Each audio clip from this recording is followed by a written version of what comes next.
ಕವಿದ ಕಥೆಯು ಅರಗದಿಂದ ಕಥೆಯು ನಾನು ಅದೇ ಪರಿಮಳ ಹಳೆದು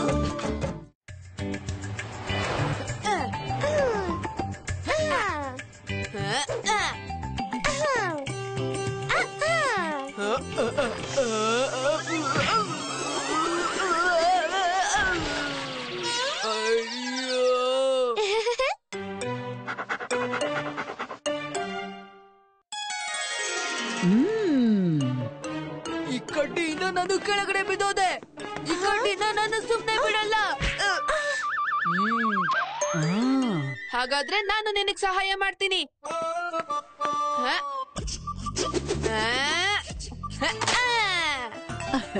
ಅಯ್ಯೋ ಮಕ್ಕಳ, ಇಷ್ಟೊಂದ್ ಕೋಪನಾ?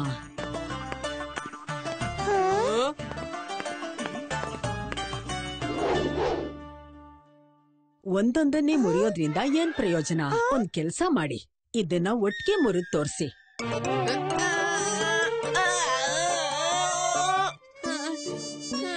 ನನ್ನ ಕೊಡು.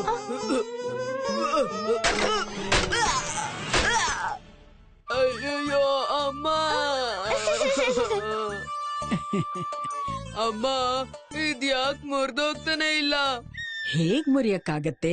ಒಗ್ಗಟ್ಟಲ್ಲಿ ಶಕ್ತಿ ತುಂಬಾ ಇರುತ್ತೆ. ಎಲ್ಲಿವರೆಗೂ ಒಂಟಿಯಾಗಿರ್ತೀರೋ ಶಕ್ತಿಹೀನರಾಗ್ತೀರಾ. ಅದೇ ಒಗ್ಗಟ್ಟಲ್ಲಿದ್ರೆ ಶಕ್ತಿಶಾಲಿ ಆಗ್ತೀರಾ. ಈ ವಿಷಯದಲ್ಲಿ ಅಮ್ಮನ ಹತ್ರ ಯಾವ್ದಾದ್ರು ಕತೆ ಇದ್ದೇ ಇರುತ್ತೆ. ಅಮ್ಮ, ನಮ್ಗೆ ಸರಿಯಾಗಿ ಅರ್ಥ ಆಗ್ತಾ ಇಲ್ಲ. ಒಗ್ಗಟ್ಟಲ್ಲಿ ಏನು? ಹೌದು ಅಮ್ಮ, ಇದ್ರ ಬಗ್ಗೆನೂ ಯಾವ್ದಾದ್ರು ಕತೆ ಗೊತ್ತಾಗಿದ್ದಿದ್ರೆ ಆಗ ತುಂಬಾ ಸುಲಭವಾಗಿ ಅರ್ಥ ಮಾಡ್ಕೋತಿದ್ವಿ. ಹೌದಾ? ನಂಗೆಲ್ಲ ಅರ್ಥ ಆಗ್ತಿದೆ. ಕತೆ ಹೇಳ್ಬೇಕಾ?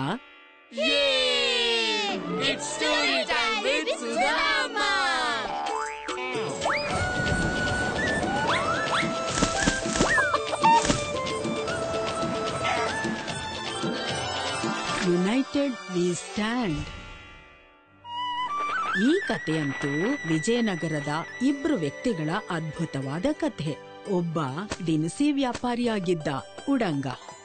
ಅವನ ಮನೆ ಪ್ರತಿದಿನ ಅಕ್ಕಿ ಮೂಟೆಗಳಿಂದ ತುಂಬ್ತಾ ಇತ್ತು. ಮತ್ತೆ ಇನ್ನೊಂದು ಕಡೆ ಬಡವನಾದ ಬಬ್ಬನ್. ಅವನ ಮನೆಯಲ್ಲಿ ತಿನ್ನೋದಿಕ್ಕೆ ಅಕ್ಕಿ ಕಾಳು ಕೂಡ ಇರ್ಲಿಲ್ಲ. ಆ ಬಬ್ಬನಿಗೆ ಅಷ್ಟು ಬಡತನ, ತುಂಬಾನೇ ನೊಂದಿದ್ದ. ಬಬ್ಬನ್ ಉಡಂಗನ ಹತ್ರ ಸಹಾಯ ಕೇಳಕ್ಕೆ ಅಂತ ಹೋಗಿದ್ದ. ಮನೆಯಲ್ಲಿ ಅಕ್ಕಿ ಒಂದು ಕಾಳು ಕೂಡ ಉಳ್ಕೊಂಡಿಲ್ಲ. ನನಗೆ ಒಂದೇ ಒಂದು ಚೀಲ ಅಕ್ಕಿ ಕೊಡೋದಿಕ್ ಸಾಧ್ಯನಾ? ನೀನ್ ಎಲ್ಲಿವರೆಗೂ ನನ್ನ ಹಳೆ ಸಾಲನ ತೀರ್ಸೋದಿಲ್ವೋ ಅಲ್ಲಿವರೆಗೂ ನಾನು ನಿನಗೆ ಒಂದೇ ಒಂದು ಕಾಳು ಅಕ್ಕಿ ಕೂಡ ಕೊಡಲ್ಲ. ನನ್ನ ದುಡ್ಡಿನ ಮೇಲೆ ಆಣೆ. ಬಂದ್ಬಿಟ್ಟಿದ್ದಾನೆ ಇಲ್ಲಿ ಕೇಳೋದಿಕ್ಕೆ. ಹೋಗೋ ಆಚೆ.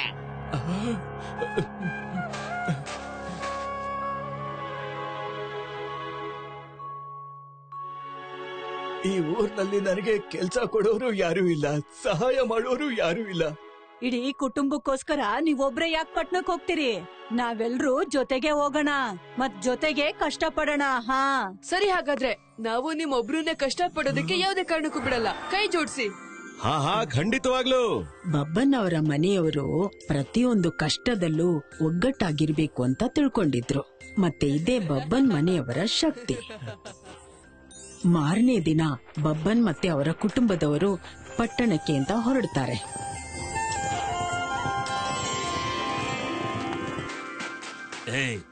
ನಿಂತ್ಕೊಳ್ಳಿ. ಇದು ದಟ್ಟವಾದ ಕಾಡು. ರಾತ್ರಿ ಹೊತ್ತು ಓಡಾಡಬಾರ್ದು.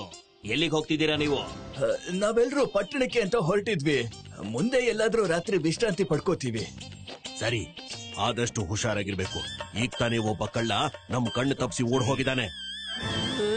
ಅಯ್ಯೋ, ಕಳ್ಳ ನಮ್ಮ ಹತ್ರ ಕಿತ್ಕೊಳ್ಳೋದಿಕ್ಕೆ ಏನ್ ಉಳ್ಕೊಂಡಿದೆ ಹೇಳಿ? ನಮ್ಮ ಹತ್ರ ಏನೂ ಇಲ್ಲ. ನಾವು ಹೊರಡ್ತೀವಿ.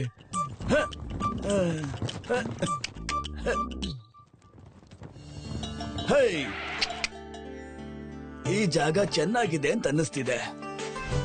ಈ ಜಾಗ ನಾವೆಲ್ರೂ ರಾತ್ರಿ ವಿಶ್ರಾಂತಿ ಪಡ್ಕೊಳ್ಳೋದಿಕ್ಕೆ ಸರಿಯಾದ ಜಾಗ ಅನ್ನಿಸ್ತಿದೆ. ನೀವೆಲ್ರೂ ಸೇರ್ಕೊಂಡು ಮರದ ಕೆಳಗಡೆ ಜಾಗನ ಸ್ವಚ್ಛ ಮಾಡ್ಬಿಡಿ. ಹಾ ಸರಿ. ಅಣ್ಣ, ನಾನು ನಿಮಗ್ ಸಹಾಯ ಮಾಡ್ತೀನಿ. ನಿರ್ಮಲಾ, ನೀನು ನೀರ್ ತಂದು ಬಿಡು. ಆಯ್ತು.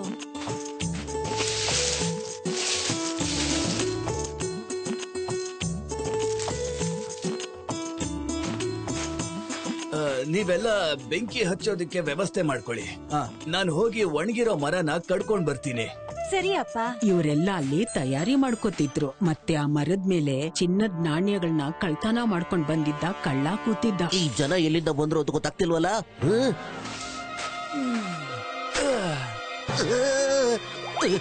ಅಯ್ಯಯ್ಯೋ, ಬದುಕೊಂಡೆ. ಸರಿ, ರಾತ್ರಿ ವಿಶ್ರಾಂತಿಗೇನೋ ತಯಾರಿ ಆಯ್ತು, ಆದ್ರೆ ಊಟಕ್ಕೆ ಏನೂ ಇಲ್ಲ. ಅಯ್ಯೋ, ಚಿಂತೆ ಮಾಡ್ಬೇಡ್ವೆ. ಮೇಲ್ ಯಾರಿದಾನಲ್ಲ ಅವನು ನಮ್ಮನ್ನೆಲ್ಲ ನೋಡ್ತಾ ಇದ್ದಾನೆ. ಅವನ್ ನಮಗ್ ಖಂಡಿತ ಸಹಾಯ ಮಾಡ್ಲೇಬೇಕು. ಮೇಲೆ ಯಾರು ಕೂತಿದಾರಪ್ಪ? ಇವ್ರಿಗೇನಾದ್ರೂ ಗೊತ್ತಾಗೋಯ್ತಾ ನಾನಿಲ್ಲಿ ಮೇಲ್ಗಡೆ ಇದ್ದೀನಿ ಅಂತ? ಒಂದು ವೇಳೆ ಅವ್ರು ನಮಗ್ ಸಹಾಯ ಮಾಡ್ಲಿಲ್ಲ ಅಂದ್ರೆ? ಈಗ ನಮ್ಮ ಹತ್ರ ಬೇರೆ ದಾರಿನೇ ಇಲ್ಲ.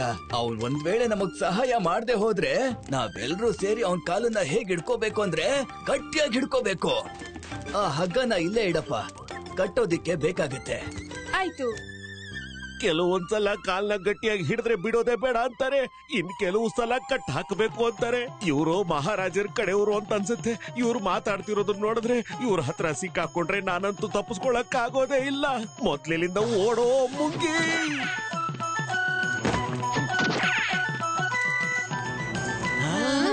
ನಾಣ್ಯಗಳು, ಅದು ಚಿನ್ನದ್ದು. ಮೇಲಿರೋನು ನಮಗೆ ಸಹಾಯ ಮಾಡ್ಬಿಟ್ಟ. ಇದರಿಂದ ನಮ್ ಜೀವನನೇ ಸಾಕಾಗುತ್ತೆ. ಸರಿಯಾಗಿ ಹೇಳಿದೆ ಬಿಡು. ನಾವೆಲ್ಲ ಬೇಗ ಮಲ್ಗೋಣ. ಮತ್ತೆ ನಾವೆಲ್ಲರೂ ಬೆಳಿಗ್ಗೆ ಹೊರಡ್ಬೇಕಲ್ವಾ?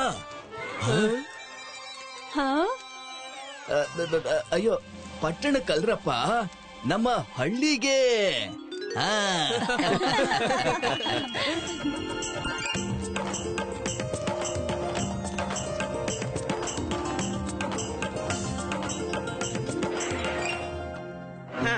ಬಾನ್ಬಿಟ್ನಲ್ಲಪ್ಪ ಬೆಳಿಗ್ಗೆನೆ ದುಡ್ಡು ಕೇಳೋದಿಕ್ಕೆ. ಈಗ ಇಡೀ ನನ್ ದಿನಾನೇ ಹಾಳಾಗೋಗ್ಬಿಡತ್ತೆ. ನನ್ನ ದುಡ್ಡಿನ ಮೇಲಾಣೆ. ಅಯ್ಯೋ, ನಾನು ಸಾಲ ತಗೊಳಕ್ಕೆ ಅಂತ ಬರ್ಲಿಲ್ಲ, ಬದ್ಲಿಗೆ ಸಾಲ ತೀರ್ಸೋಕೆ ಅಂತ ಬಂದಿದ್ದೀನಿ. ನಿಮಗ್ ಬೇಡ ಅಂತಂದ್ರೆ ನಾನು ಆಮೇಲೆ ಬರ್ತೀನಿ ಬಿಡಿ. ಏನ್ ಹೇಳ್ತಿದ್ಯಾ? ನಿಂತ್ಕೋ, ಒಳಗಡೆ ಬಾ. ದುಡ್ಡಿನ ಮೇಲಾಣೆ.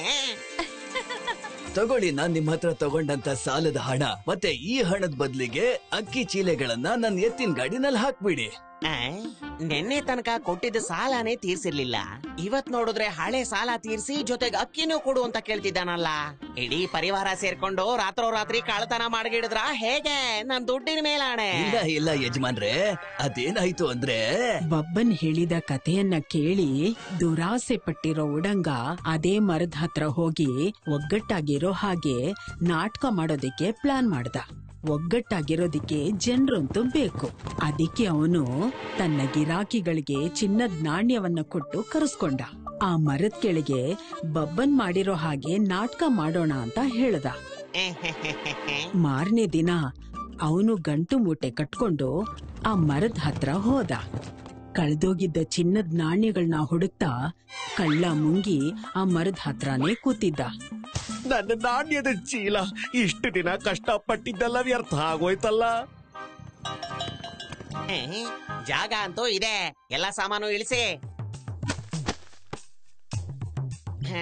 ನೋಡು, ನೀನ್ ಹೋಗಿ ನದಿಲಿ ನೀರ್ ತಗೊಂಡ್ ಬಾ. ಮತ್ತೆ ನೀನ್ ಹೋಗಿ ಸೌದೆಗಳನ್ನ ಕತ್ತರಿಸ್ಕೊಂಡ್ ಬಾ. ಮತ್ತೆ ನೀವೇನ್ ಮಾಡ್ತೀರಾ? ಆರಾಮ್ ಮಾಡ್ತೀರಾ? ಹೇಳ್ದಷ್ಟ್ ಕೇಳಿ ಹೋಗ್ತಾ ಇರಿ. ಕೆಲ್ಸದ ಮೇಲೆ ಗಮನ ಇರ್ಲಿ, ಅರ್ಥ ಆಯ್ತಾ? ಬೇಗ ಬನ್ನಿ. ಇನ್ ಸ್ವಲ್ಪ ಹೊತ್ತಷ್ಟೇ ನನ್ ಕೆಲ್ಸ ಮುಗ್ದೋಗುತ್ತೆ.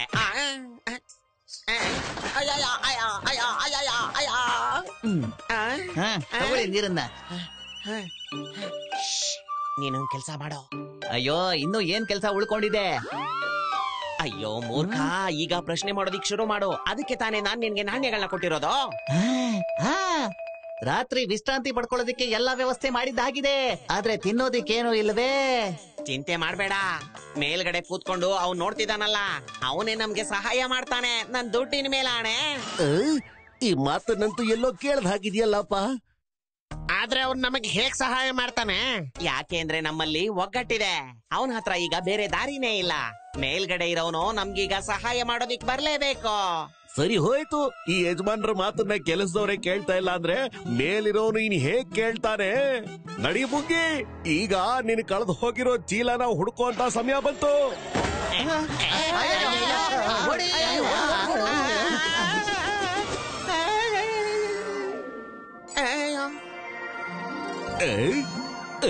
ಅಯ್ಯೋ, ಏನ್ ಮಾಡ್ತಿದೀಯಾ? ಅದನ್ನೆಲ್ಲ ನನಗ್ ಕೊಟ್ಬಿಡು. ಅವುಗಳನ್ನೆಲ್ಲ ನಾನು ಕಷ್ಟಪಟ್ಟು ಒಂದೊಂದಾಗಿ ಕೂಡಿಟ್ಟಿದ್ದೀನಿ. ನನ್ ದುಡ್ಡು ಮೇಲಾಣೆ. ಬಾಯ್ ಮುಚ್ಚು, ಕದೀತಿದೀನಿ ಅಂದ್ರೆ ಏನು ಬಿಟ್ಟು ಹೋಗಲ್ಲ. ಎಲ್ಲಾನು ಗಾಡಿಗೆ ತುಂಬು.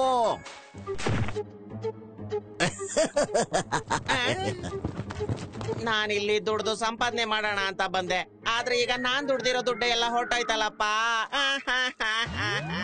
ಅದಕ್ಕೆ ನಾವು ಒಗ್ಗಟ್ಟಲ್ಲಿ ಯಾವುದೇ ಕೆಲಸ ಮಾಡಿದ್ರೂ ಆ ಕೆಲಸ ಕಷ್ಟ ಆಗಲ್ಲ. ಅರ್ಥ ಆಯ್ತಾ ಮಕ್ಕಳ? ಸರಿಯಾಗಿ ಹೇಳಿದ್ರಿ ಅಮ್ಮ. ಈಗ ನಾವ್ ಅದನ್ನ ಮಾಡಿ ತೋರಿಸ್ತೀವಿ.